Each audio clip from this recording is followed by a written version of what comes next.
Petrobras, ela entregou de dividendos mais de 215 bilhões de reais, quando ela deveria ter investido metade no crescimento econômico desse país, na indústria brasileira, na indústria naval, na indústria de óleo e gás.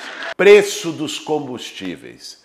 Mais uma vez esse tema marcou o assunto da semana. E o que é pior, ele vai continuar sendo debatido e gerando polêmica nas próximas semanas ou nos próximos meses, se nada for feito. E vocês sabem que o preço dos combustíveis influencia todos os outros preços. Você vai comprar um arroz, um tomate, um feijão, um frango no mercado, boa parte dessas mercadorias é transportada por caminhões, por via rodoviária, e esses caminhões consomem óleo diesel. Se cresce o preço do combustível, também influencia na inflação da economia inteira.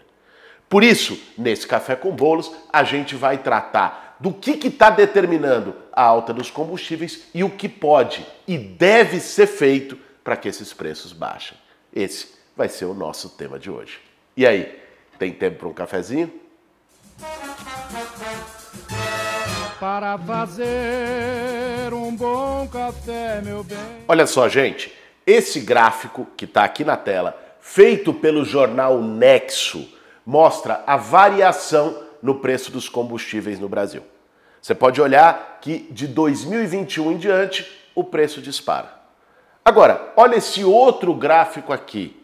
Ele mostra a variação do preço internacional do petróleo. Se você olhar, é ali quase igual, mais ou menos no mesmo período, cresce na mesma proporção. E é aí, justamente, que está a chave do problema do preço dos combustíveis.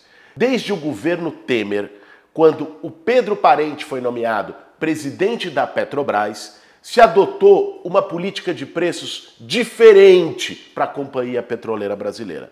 Ela se chama a paridade com preço internacional. Ou seja, a partir desse momento, a Petrobras começou a vender a gasolina para dentro, aqui no Brasil, com base não nos custos de produção, não no planejamento financeiro da empresa, mas com base no preço internacional do petróleo.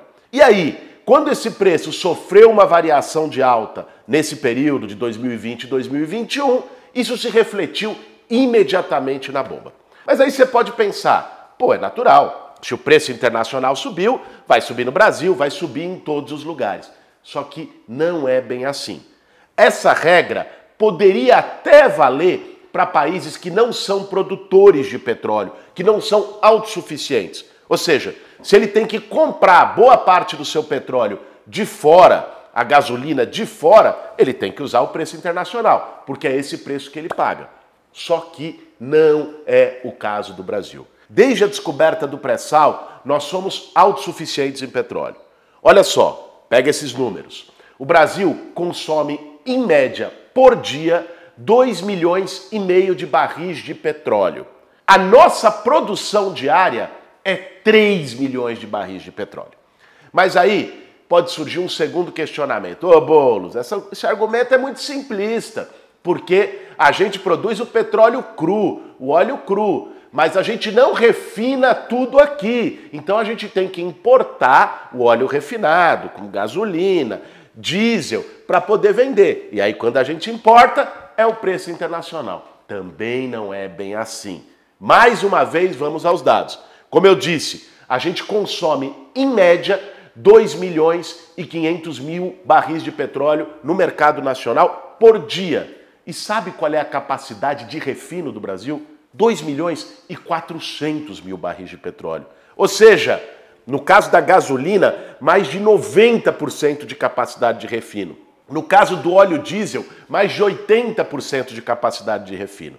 Então, esse percentual que a gente importa para poder complementar já refinado não justifica adotar o preço internacional, porque a maior parte do refino acontece aqui no país, em real e não em dólar. E pessoal, a gente ainda pode ir além. Mesmo que o Brasil não fosse autossuficiente e não refinasse a enorme maioria do combustível que é consumido aqui, ainda existiriam outras alternativas do que simplesmente aplicar o preço internacional aqui na bomba. Porque quando se aplica isso, entra-se numa insanidade. Então vai lá, explodiu um poço de petróleo na Arábia Saudita. Mesmo que a gente não importe uma gota da Arábia Saudita, isso vai fazer o preço internacional na variação das commodities crescer. E aí vai aumentar a gasolina em São Paulo, no Rio de Janeiro, em Belo Horizonte, em Belém, em Fortaleza. Qual é o sentido disso? Nenhum. Mais do que isso, fica refém das flutuações cambiais do dólar, porque como o preço internacional é medido em dólar, não em real, se o dólar sobe, o real desvalorizou, o dólar valorizou, o que acontece? Isso também vai aumentar o preço dos combustíveis. E essa variação cambial também influenciou muito nos últimos 2 anos o aumento dos preços dos combustíveis pela lógica do preço de paridade de importação, que é uma loucura. Mas como eu estava dizendo, mesmo que o Brasil não fosse autossuficiente, existiriam outras soluções. Pega, por exemplo, o Chile. O Chile usa uma política chamada Fundo de Estabilização, para que não tenha essa transferência imediata da variação do preço internacional agora, ali, do preço diário na Bolsa de Valores para a bomba. E isso não pegue a inflação de jeito. Como é que funciona esse Fundo de Estabilização? Quando o preço do petróleo internacional sobe, o que eles fazem? Não sobem. Bom, mas aí dá um prejuízo. Eles amortecem esse prejuízo, é o tal do fundo de estabilização. Mas depois, se o preço cai, eles também não descem. E aí compensam aquele prejuízo que teve quando o preço internacional estava alto. Ou seja, esse é um mecanismo para evitar a volatilidade do mercado, o fundo de estabilização. Isso eu estou falando para países que têm que importar boa parte do petróleo, do combustível consumido. Outros países, como a Alemanha, tem uma política de imposto flexível. Como é que funciona isso? Se o preço internacional sobe, baixa o imposto do petróleo. Quando o preço internacional desce, aí estabilizam e ampliam novamente o imposto do petróleo. Ou seja, existiriam várias medidas diferentes dessa aplicação selvagem do PPI.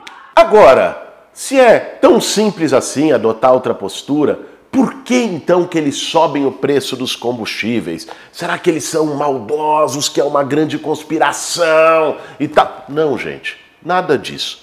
É simplesmente interesse de um grupo de privilegiados.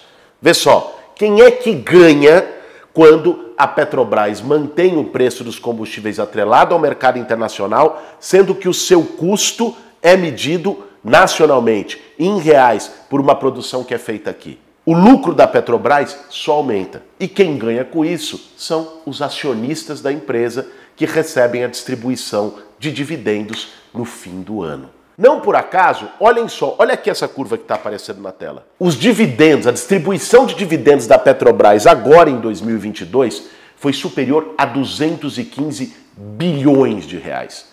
Recorde histórico. Foi superior, inclusive, ao lucro líquido da empresa no ano.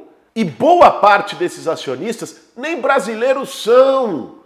46% dos acionistas da Petrobras são estrangeiros. Não é ali, eu vou investir aqui a minha aposentadoria nas ações da Petrobras. Não, senhor, são fundos bilionários internacionais que especulam com a Petrobras e que fazem uma pressão econômica e política para que a empresa não altere a política de preços, para que eles continuem ali arrecadando bilhões de reais em cima do quê? Do couro do povo brasileiro que está pagando gasolina lá em cima do couro da inflação no Brasil, porque quando o diesel sobe, sobe todo o resto.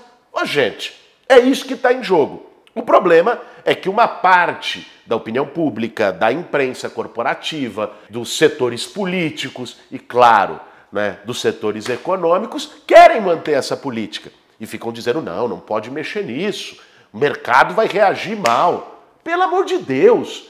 Por isso que o Lula, nas eleições, durante a sua campanha, bateu no tal do PPI, da paridade de preços de importação. Vocês se lembram, falou isso várias vezes e falou agora novamente. O presidente da Petrobras, indicado pelo Lula, que acabou de assumir, o ex-senador Jean Paul Prats, também colocou em xeque a paridade de preços de importação.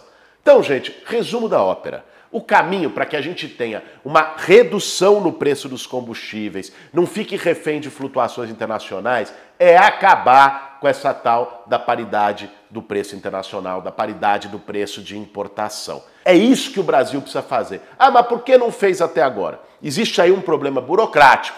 O Jean Paul Prats já tomou posse como presidente da Petrobras, mas as companhias, mesmo que sejam empresas públicas, quando elas têm capital aberto e tudo mais, tem que seguir um montão de regra. Então, o Conselho de Administração da Petrobras ainda é o que foi indicado pelo Bolsonaro. Está lá toda a turma bolsonarista.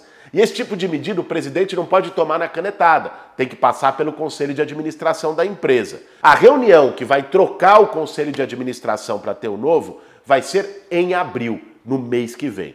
Então, é aí que vai ser o marco divisório. E para contrapor toda essa pressão do mercado, de setores da direita, pressão interessada em quem quer manter essa distribuição injustificável e exacerbada de dividendos, a gente tem que pressionar pelo fim da política de paridade de preço de importação. É isso, inclusive, que vai ajudar a fazer a inflação brasileira cair, não só no combustível, mas em todos os outros produtos. Essa batalha tá logo aí e a gente vai estar lá na Câmara, lá no Parlamento, brigando para a revogação da PPI. Contamos com vocês para reforçar essa pressão nas redes sociais, nas ruas, onde for preciso. Esse foi mais um Café com Bolos. Para fazer um bom café, meu bem.